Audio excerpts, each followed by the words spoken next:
श्री सद्गुरु महाराज की जय। शांति संदेश जुलाई 2022 ईस्वी से। हरि भक्ति बिनु सब जीव दुखारी। गुरु सेवी स्वामी भगीरथ दास जी महाराज।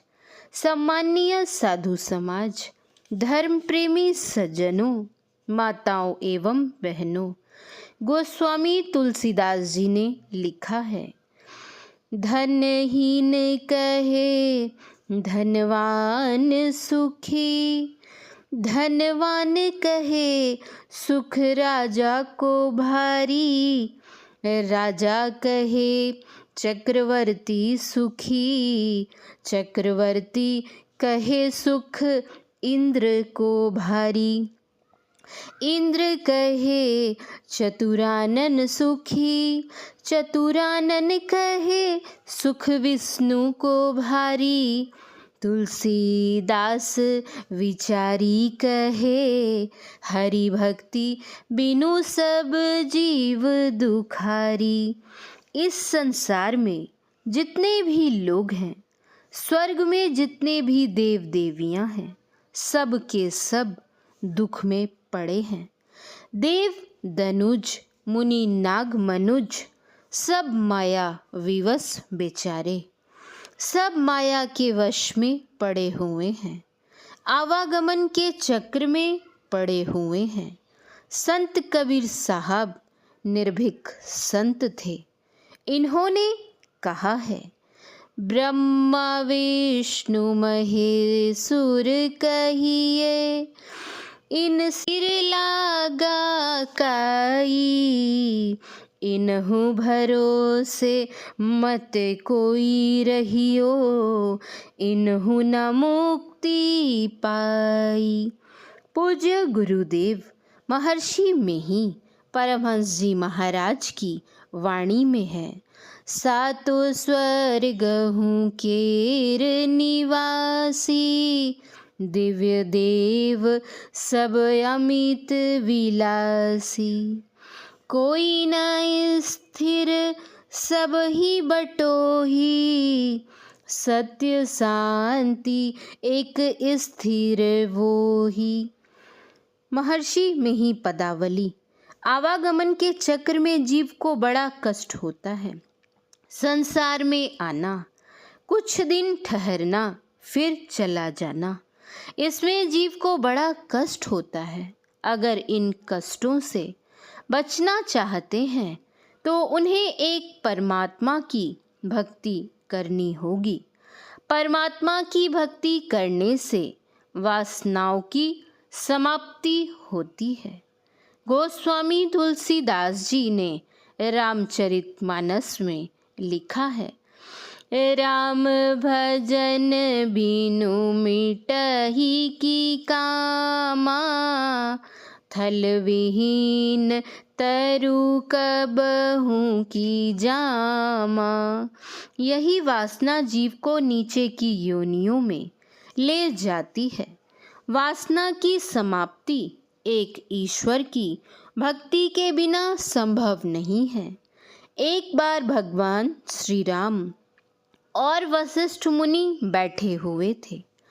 किसी बात के सिलसिले में वशिष्ठ मुनि ने भगवान श्री राम से कहा, हे राम, एक बात सुनाता हूँ।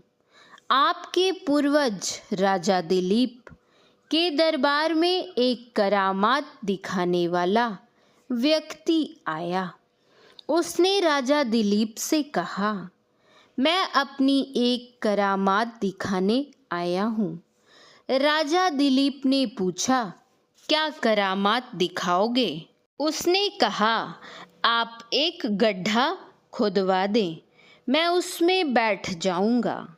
आप उस गड्ढे को ऊपर से किसी चीज से ढकवा देंगे और उसके ऊपर मिट्टी भी डलवा देंगे। 6 महीने पूरा होने पर आप मुझे निकालेंगे, मैं जीवित निकलूंगा। राजा दिलीप ने कहा, ऐसी करामात दिखाने पर इनाम क्या लोगे? उसने कहा, आप जिस घोड़ी पर चढ़ते हैं वही घोड़ी इनाम में लूँगा। राजा दिलीप ने कहा, घोड़ी के अलावे तुम जो इनाम मांगोगे वह दूंगा, लेकिन घोड़ी नहीं दूंगा। उसने कहा, राजन, हमको घोड़ी ही चाहिए। मंत्री के कहने पर राजा ने घोड़ी देना स्वीकार कर लिया। करामाती के अनुसार गड्ढा खोदा गया। वह उस गड्ढे में बैठ गया। उसको ऊपर से ढक दिया गया। जब 6 महीने पूरे हो गए तब मंत्री ने राजा दिलीप से कहा, राजन, 6 महीने हो गए, अब उसको निकाला जाए। राजा दिलीप ने कहा, मंत्री जी, उसको निकालने में मिट्टी हटानी पड़ेगी, ढक्कन तोड़कर हटाना पड़ेगा, उसमें मजदूर लगेंगे। अगर वह जीवित निकलेगा तो घोड़ी मांगेगा, इसलिए उसको उसी में छोड़ दीजिए। उसको उसी में छोड़ दिया गया है। हे राम, वह तब से आज तक उसी गड्ढे में बैठा हुआ है। भगवान श्री राम ने कहा, गुरुदेव, गड्ढा खोदकर उसको देखा जाए कि वह जीवित है या मर गया है। गड्ढे पर से मिट्टी और ढक्कन को हटाया गया। जब वह करामाती उस गड्ढे से निकला तो वह निकलते ही कहने लगा, घोड़ी, घोड़ी, घोड़ी दो, घोड़ी दो। वशिष्ठ मुनि ने कहा, अरे, घोड़ी कहाँ से मिलेगी? घोड़ी देने वाला मर गया और घोड़ी भी मर गई। अभी भगवान श्री राम राज्य कर रहे हैं। राजा दिलीप की 13वीं पीढ़ी में भगवान श्री राम हुए। इतने समय बीत जाने पर भी वासना की समाप्ति नहीं हुई। वासना बड़ी बलवती है। वासना के चलते ही जीव को आवागमन के चक्र में भ्रमण करना पड़ता है। इस वासना की समाप्ति कैसे होगी? राम की भक्ति के बिना वासना की समाप्ति नहीं होती है। राम की भक्ति करने के पहले राम के सही स्वरूप को ठीक ठीक जानकारी होनी चाहिए। जानकारी के बिना उनकी भक्ति ठीक ठीक नहीं कर पाएंगे। सब में रमन करने वाले को असल में राम कहा गया है। पूज्य गुरुदेव की वाणी में है, सब में व्यापक सब ते न्यारा, सब घट एक ही राम, हो राम राम। राम यानी परमात्मा सबसे पहले के हैं। उनके पहले कुछ नहीं। सबसे पहले होने के कारण वे सूक्ष्माति सूक्ष्म हैं। सूक्ष्माति सूक्ष्म होने के कारण वे ठोस से ठोस और महीन से महीन चीजों में एक समान सघनता से परिव्याप्त हैं। ऐसे राम की जो भक्ति करते हैं उनका परम कल्याण होता है। अब विचारना है कि ऐसे राम की भक्ति कैसे की जाए। गोस्वामी तुलसीदास जी ऐसे राम की भक्ति करने के संबंध में विनय पत्रिका में लिखा है, 13सी 3 अवस्था तजहु भजहु भगवंत, मन क्रम वचन अगोचर व्यापक व्यापे अनंत। राम की सही भक्ति करने के लिए 3 अवस्थाओं को छोड़ने के लिए कहा। कौन कौन सी 3 अवस्था छोड़ने के लिए कहा?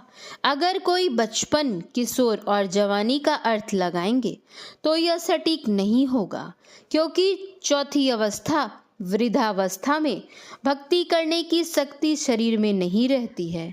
संत मलुक दास जी महाराज की वाणी में है, आँखों में पड़ेगा छाला, नाक से बहेगा नाला, लाठी से पड़ेगा पाला, जरा जिंदगानी में खड़े खड़े करोगे मलमूत्र त्याग, पड़े पड़े थूकता रहेगा पिकदानी में, शक्ति नहीं रहेगी भक्ति कैसे करोगे, कहत मलुक दास भक्ति करो जवानी में।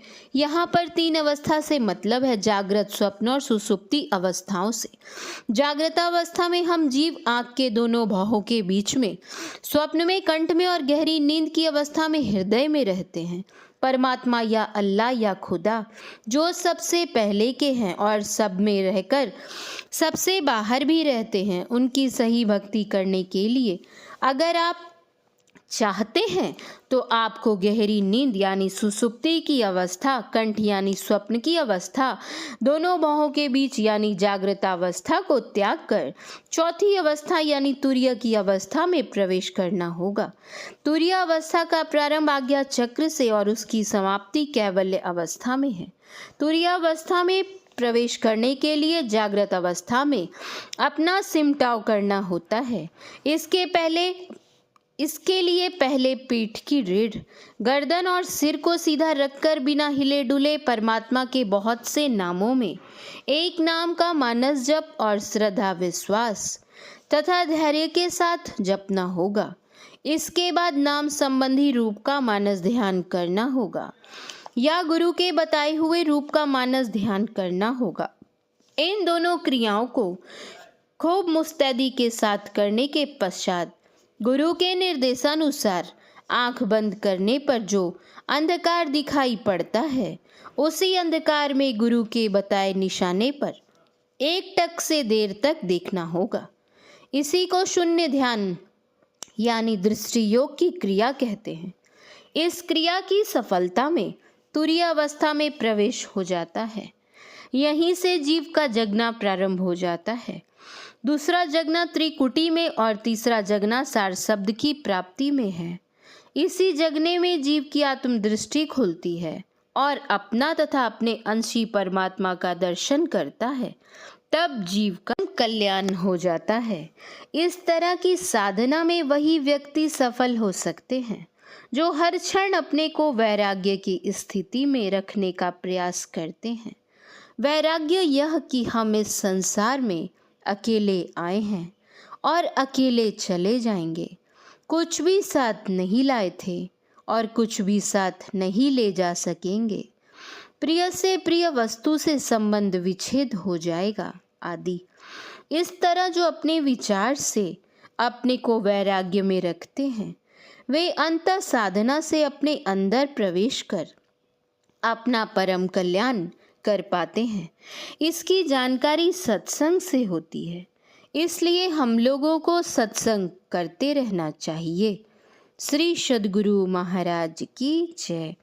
पूज्यपाद गुरु सेवी भगीरथ बाबा का यह प्रवचन दिनांक 15/12/2015 ईस्वी को स्थान ओरलाहा जिला पूर्णिया में प्रातःकालीन सत्संग के अवसर पर हुआ था।